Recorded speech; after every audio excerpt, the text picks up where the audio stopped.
तो हेलो बच्चों, welcome back to coaching वाला। तो बेटा लास्ट वीडियो में हमने अपने क्वेश्चन नंबर 4 कंप्लीट किया था। आज हम क्वेश्चन नंबर 5 जो है अपना कंप्लीट करेंगे। ठीक है, तो चलो बिना टाइम वेस्ट किए अपने क्वेश्चंस को स्टार्ट करें। ठीक है, देखो बेटा 5th क्वेश्चन में बोल क्या रखा है, find the number of terms in each of the following APS.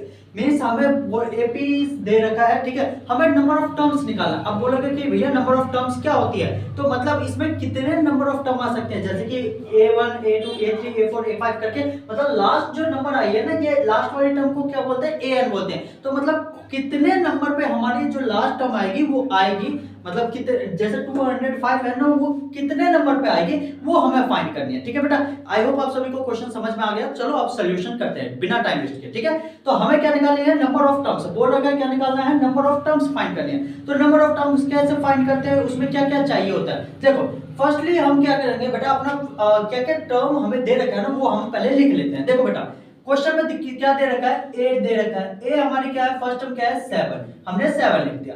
और क्या दे रखा है भैया, an दे रखा है। an कितनी दे रखी है, 205, तो हमने 205 लिख दिया। ठीक है, उसके अलावा क्या दे रखा है, d दे रखा है। तो d कैसे फाइंड करते हैं, a2 में से a1 को माइनस करते हैं। a2 में से a1 को माइनस करते हैं, तो a2 की वैल्यू कितनी है 13, और माइनस में क्या करेंगे 7। अब 13 में से 7 जाएगा तो कितना बचेगा बेटा, जल्दी से बताओ, 3 2 5 1 6, तो कितना आ जाएगा 6 आ जाएगा, यही बचेगा ना।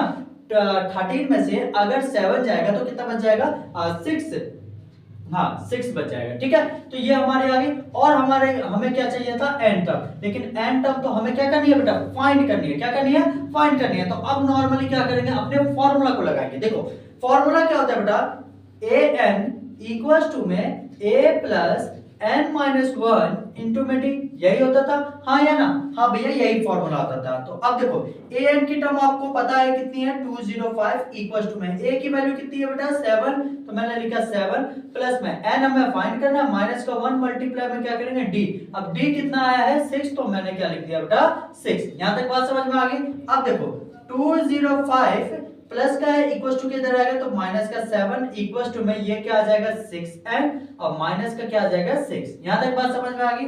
अब 205 माइनस का 7 और ये माइनस का इक्वल्स टू के इधर आएगा, तो प्लस का क्या आ जाएगा 6 इक्वल्स टू में क्या आ गया बेटा 6n। यहां तक बात समझ में आ गई। अब देखो 205 प्लस माइनस माइनस, लेकिन साइन वाली माइनस का, तो माइनस का क्या आ जाएगा 1 इक्वल्स टू में क्या आ गया 6 है। अब इसमें से माइनस करोगे तो क्या आ जाएगा 204 इक्वल्स टू में 6 है। यहां तक बात समझ में आ गई। अब देखो भैया क्या आ गई, 204 इक्वल्स टू में 6 है, ये आ गई थी। हमें क्या करना था, n की टर्म फाइंड करनी है। तो n इक्वल्स टू में क्या करेंगे 204 अपॉन में 6। अब क्या भैया ये कटती है, हाँ जी भैया कटती है। कितने बार में, ये 10 2 और ये कितना 3 बार में। अब क्या कटेगी भैया, 3 दूना 6, हाँ जी भैया कट जाएगी। कितने बार में, तो n इक्वल्स टू में कितना, 3 दूना 6 3 3 9 3 आ जाएगा, और एक इधर 4 3 12 34। n की वैल्यू कितनी आ गई बेटा, अपनी 34 आ गई। ठीक है, आई होप आप सभी को क्लियर हो। तो जल्दी से नोट डाउन कर लो। अब हम इसका बी पार्ट कंप्लीट करते हैं। ठीक है, ज्यादा लंबी वीडियो नहीं करनी है, बस छोटे छोटे पार्ट्स में बनाने हैं। ठीक है, तो इसका हम बी पार्ट कंप्लीट करके फिर नेक्स्ट वीडियो में इसके 6th क्वेश्चन को स्टार्ट करेंगे। तो जल्दी से नोट डाउन कर लो। ठीक है बेटा, जल्दी से करो। तो देखो बेटा बी पार्ट में क्या बोल रखा है, बी पार्ट में हमारा क्वेश्चन है 18 15 1/2 13 एंड माइनस का 47। तो हम सारी अपनी टर्म लिख लेते हैं, क्या क्या दे रखा है। ठीक है, क्वेश्चंस में। तो देखो बेटा क्वेश्चंस में क्या क्या दे रखा है, पहले हम वो टर्म लिख ले। ठीक है, तो देखो क्या क्या दे रखा है बेटा, ए दे रखा है, ए हमारी कितनी है 18, तो मैंने 18 लिख दिया। उसके अलावा क्या दे रखा है बेटा, डी दे रखा है, तो सॉरी डी कह रहा हूं, ए एन दे रखी है। ए एन कितनी है माइनस का 47, तो माइनस का 47 लिख लिया। और हमें क्या चाहिए, डी चाहिए। तो d कैसे फाइंड करते हैं, a2 में से a1 को माइनस करते थे, यही करते थे, हाँ जी भैया यही करते हैं। अब इसको कैलकुलेट करो, 15 2 जा कितना होता है 30, 30 प्लस 1 31, क्या आ जाएगा 31। तो हमें पता है a2 की वैल्यू कितनी आ गई बेटा 31/2 आ गई। उसमें से माइनस किसको करना है, a1 को, तो a1 कितनी है 80, तो मैंने 80 लिख दिया। अब नॉर्मल क्या है, अपनी एलसीएम करनी है, तो एलसीएम अपॉन में 1 लिख दिया, इक्वल्स टू में क्या 2 का 2, 31 मल्टीप्लाई में 1 माइनस का 18 मल्टीप्लाई में 2 आ गया। तो यहां से क्या आ जाएगा 31 माइनस का 18 2 जा 36 अपॉन में 2। अब इसमें से माइनस करोगे तो क्या आ जाएगा बेटा, 36 में से अगर आप 31 को माइनस क्या करोगे तो क्या आ जाएगा, माइनस का 5/2 आ जाएगी। मतलब d की वैल्यू आपकी कितनी आई बेटा, d की वैल्यू कितनी आई, माइनस का 5/2। और क्या चाहिए, n, तो n तो हमें फाइंड करनी है। ठीक है बेटा, यहां तक बात समझ में आ गई। अब नॉर्मल क्या करना है, अपने फॉर्मूला को पुट करना है। तो देखो फॉर्मूला क्या होता था, an इक्वल्स टू में a प्लस में n माइनस 1 इंटू में t।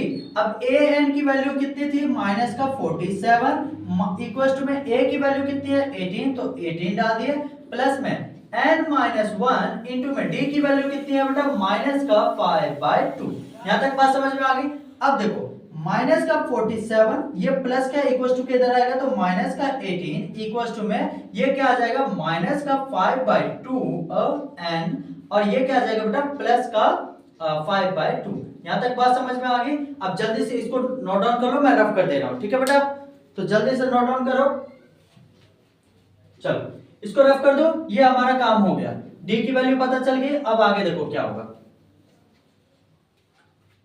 तो यहां तक हमें पता चल गया भैया क्या आ गया, ये आया। अब देखो ये क्या होता है बेटा, माइनस माइनस प्लस, तो 7 7 14 और 8 15, 15 का 5 कैरी लग गया 1, 4 1 5 और 1 6 आ जाएगा। लेकिन साइन किसकी, माइनस की लग जाएगी। फिर से कैलकुलेट करो, 7 दूना 14, 1 15 के 5 कैरी लग गया 1, 4 1 5 और 1 6, 65 इक्वल्स टू में। अब देखो ये है इक्वल्स टू में प्लस में है, और इक्वल्स टू के इधर आएगा तो किस में आएगा, माइनस का 5/2 इक्वल्स टू में क्या आ जाएगा, माइनस का 5/2 n। ठीक है, अब यहाँ पे कुछ नहीं है तो अपॉन में 1 करके एलसीएम ले लिया।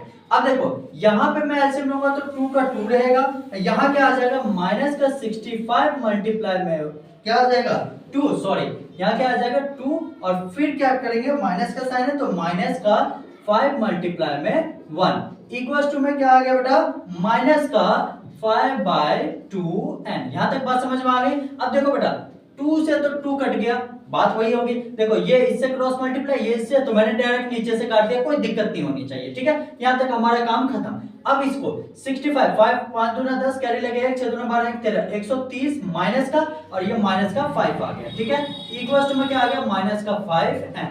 अब देखो माइनस माइनस क्या होता है प्लस, लेकिन साइन बड़ी किसकी है, माइनस की, तो माइनस का 135 आ गया इक्वल्स टू में माइनस का 5n आ गया। तो माइनस के माइनस साइन से गया, और ये क्या है 5, तो 135 अपॉन में क्या आ जाएगा 5 इक्वल्स टू में n। अब इसको कट ऑफ करोगे तो क्या आ जाएगा, 5 2 जा 10, 3 5 और 7 5 जा 35, यही होता है जी।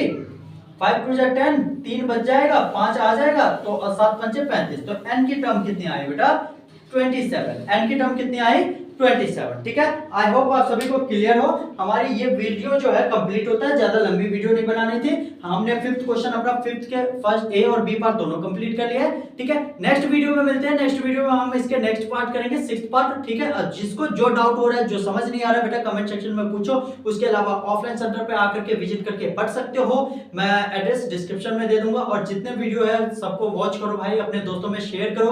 पेपर आने वाले हैं, बोर्ड के एग्जाम आने वाले हैं, जितना हो सके प्रिपरेशन करो, जो डाउट हो रहा है वो पूछो। ठीक है, मिलते हैं नेक्स्ट वीडियो में, तब तक अपना ध्यान रखो, अच्छे से पढ़ो। ठीक है, चलो बाय बाय बेटा।